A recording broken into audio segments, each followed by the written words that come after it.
Tonight, we're remembering the nearly 3,000 lives lost in the terrorist attacks on September 11th, 2001. Across Tampa Bay, people are reflecting, including some who were in New York City on that tragic day. As 10 Tampa Bay's Anne explains, their stories are still haunting more than 2 decades later. In the air.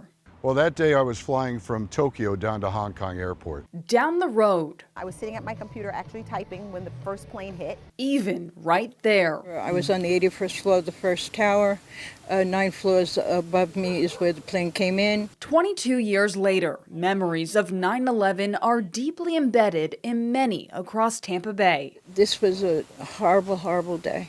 Anne Koster was working security in the first tower and remembers thoughts of her family propelling her to safety. My mom was very sick, and I guess it was her pushing me out of the building. Just had to get home.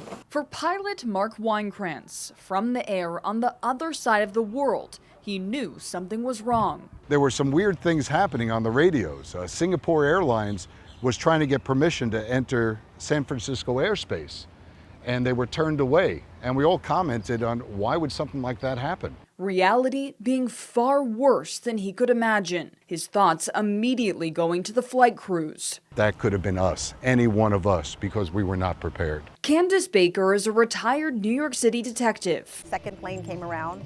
I actually saw that. In the days following the attack, she worked the missing persons hotline. I couldn't begin to imagine what the people on the other line were going through, and all we could do was listen and cry.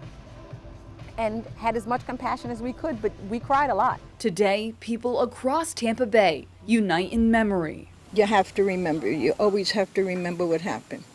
Always. No matter your story, Baker urges them to be told, keeping the lessons of 9/11 alive for generations to come. It'll help our children stay grounded with what they have today and how important it is to be grateful and to feel blessed for what they have. Hannah Deneen, 10 Tampa Bay.